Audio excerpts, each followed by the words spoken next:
This video is sponsored by ExpressVPN. Who is it? At a passing glance, it's easy to think of 2007's Vacancy as your standard isolation thriller about a couple being tormented by several masked men while trapped in a motel room. But when you start to unravel its execution, it does quite a few interesting things that greatly played against the negatively perceived torture porn splatter-heavy craze that was at the height of its popularity at the time. Following Saw's massive success in 2004, 2005 until around 2010 saw a brief reprisal in horror movie nihilism, as films began to imitate and misconstrue Saw's most talked about elements, leading to an increase in films where the villains had a habit of succeeding, violence and gore bordered on excessive, and there was simply a feeling of emptiness and eerie incompleteness as the credits abruptly rolled.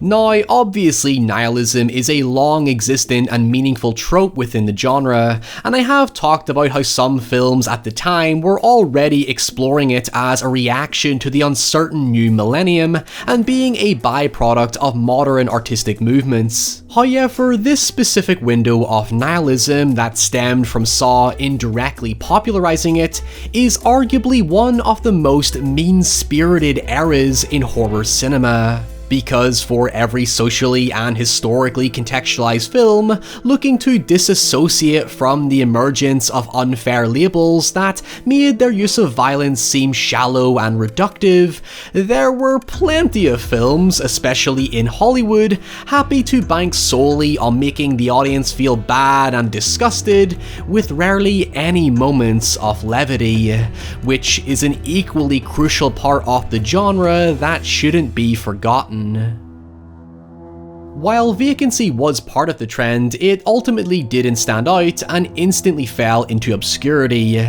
But it might surprise you to know that it was actually one of the very few examples to detach itself from the zeitgeist of on-screen violence, by faithfully utilizing the original Saw's visually implicative style that was overshadowed by the sequel's indulgence in gore. You see, the thing about James Wan's approach to Saw was that it attempted to be loosely Hitchcockian in how it built tension and delivered its story, whereas Vacancy is very much outwardly Hitchcockian, not just in narrative and setting with its approach to voyeurism, but the Saul Bass-inspired opening title sequence establishes a compelling tone for the film.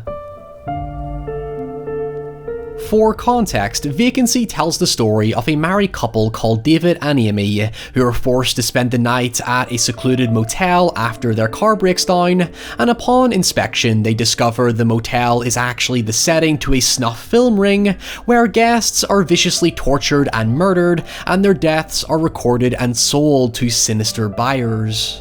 But when it comes to the nihilism angle, the film aims to embrace the themes portrayed in most splatter-esque films at the time by only giving you extremely brief flashes of its harrowing violence, and the payoff, while not groundbreaking, was certainly refreshing amongst the doubling down of depressing outcomes. In fact, probably the best way to describe Vacancy is quoting actor Luke Wilson directly from an interview, where he said it brings you into it more if you're scared of what has happened or what's going to happen, as opposed to seeing it happen.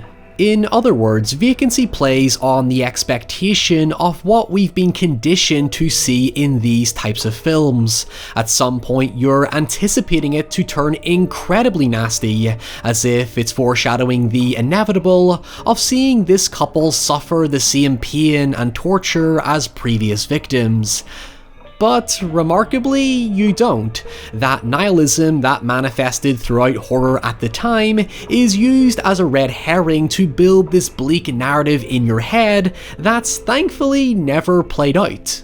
As Wilson suggests, the genuine terror comes from what you think is going to happen rather than what actually happens, and what does happen is this thrilling, panic-inducing escape plot driven by smart protagonists that's far from perfect but constantly plays with your emotions, hoping that the worst never happens.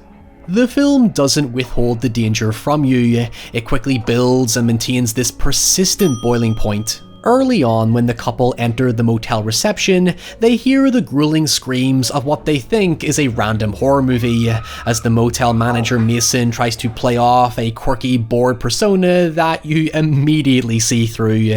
He's no Norman Bates, his attempt at charm is very artificial and establishes no sense of trust, and once the couple are in the room, it isn't long until the fun begins, as the killers would say. David soon discovers a bunch of snuff videotapes which he quickly realizes were filmed in the room the couple are staying in, and instantly switches to survival mode, as we only see segments of the videotapes along with the screams of pain inflicted upon the previous victims. The thing is, it's the characters' shocked reactions that sell the horror more than the brutality itself. It's a very clever technique used in the late Joel Schumacher's 8mm to show us these depraved snuff films through Nicolas Cage's haunted expressions, and it was even later used in Scott Derrickson's Sinister for the same effect. The reason for this is that seeing these videotapes will not make the horror any more effective, because you've been given the necessary information for your brain to work with, and gore and violence can only have so much of an effect before you become desensitized to it. Yet, seeing and hearing characters' reactions is forever unnerving because we can all relate to these human emotions. For example, the death scene in Hereditary is visually gruesome, but it's Toni Collette's performance that truly cements it as soul-crushingly scary.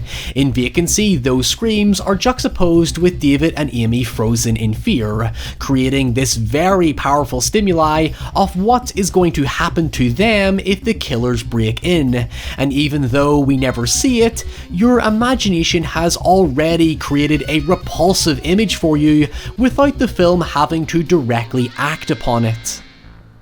It's reinforced by how it constantly reestablishes that potential nihilism to ensure there is an urgency that makes the couple's actions feel meaningful due to the dire consequences if they get caught or make a mistake. Hell, David even makes a very grim point that the killers can break into the room at any time. They have complete control of the situation, and the reason they haven't broken in yet is because they want to traumatize the couple to obtain reactions for the cameras before bringing this nightmare to an inevitably grisly end. It takes all that suspenseful harassment common in slasher setups and makes it a technical purpose within the killer's motive to create a quality piece of snuff entertainment, shall we say.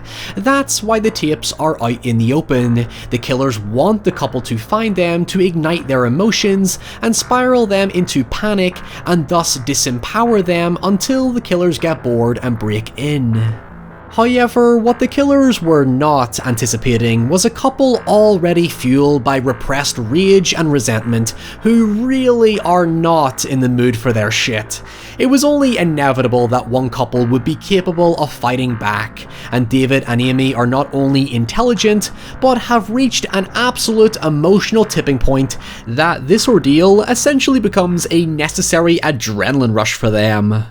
But just before we go any further, it's time for an ad break, because as a movie lover like myself, trapped indoors these days, you've probably been through everything on your favourite streaming platforms and want something new. However, did you know without ExpressVPN, paying for those costly subscriptions is like going to your favourite buffet but only being allowed to choose from the salad bar? Maybe that's your thing, but the point is, you're not getting your money's worth when there are countless other choices to be unlocked. For example, I recently rewatched The Strangers on my UK Netflix account, but the sequel is restricted to different country servers like the US, which conversely does not have the first film. But with ExpressVPN, I'm not just restricted to the one choice in my country. I can simply change my location and bypass geographical restrictions and access a wider and better variety of films and programming on services I'm legally paying for. It goes beyond just protecting my privacy, it's about giving me back my freedom to control how I use the internet without being monitored or restricted. So with premium servers that maintain fast, consistent internet speeds, a 30-day money-back guarantee if you're not satisfied, and countless top ratings by reputable websites if you need a second opinion, find out how you can get 3 months free by visiting expressvpn.com/Ryan.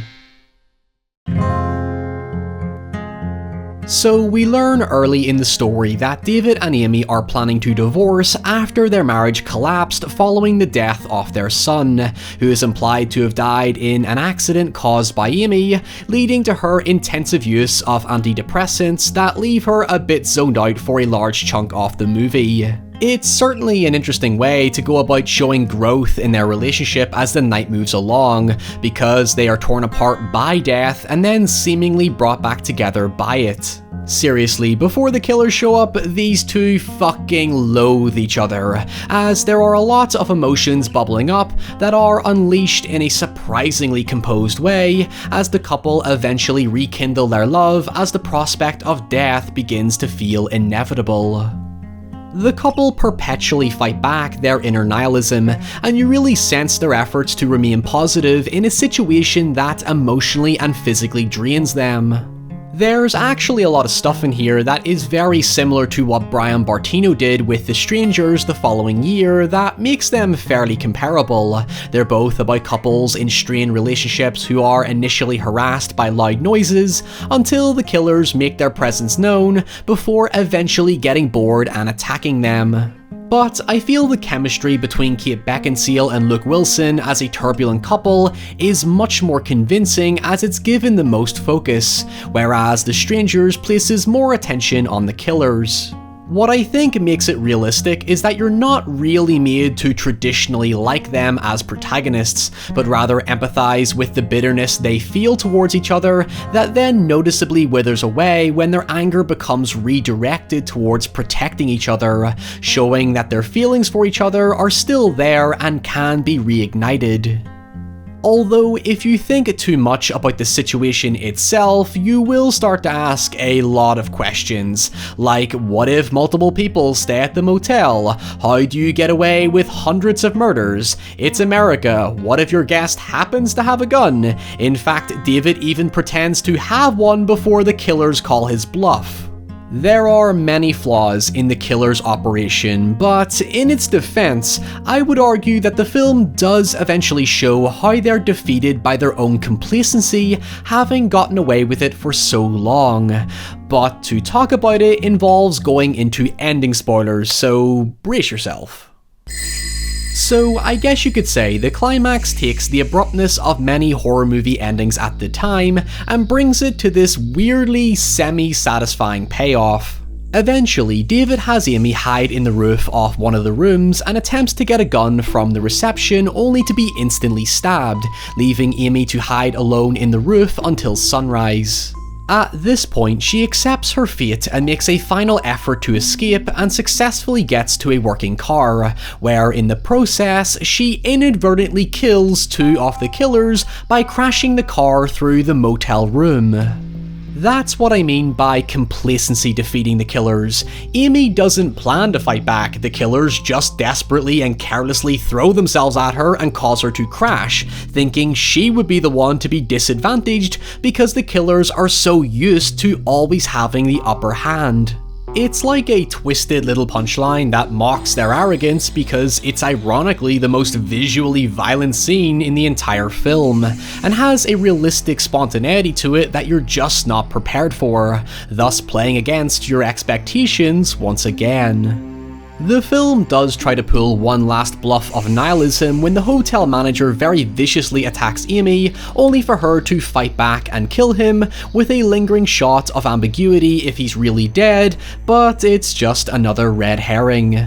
Amy then returns to David's body to mourn, and usually a death like David's is a compromise to leave an element of tragedy, but holy shit, the movie lets him live. It uses the suddenness and unpredictability that is typically treated as a negative outcome in horror to give us an inverse positive outcome. While happy endings are common in horror, it's cool that Vacancy was able to take this gory, torturesque hysteria at the time and put us through the same level of intensity without feeling a need to resort to mean-spirited tactics. In an era of films that were infamous for their violence, Vacancy was one of the most restrained releases to fit the mold. It went back to basics and handled it like a real old-school thriller, where all the bleakness we expect from the genre is met with the necessary feeling of levity that, like I said in the beginning, is just as paramount as feeling scared.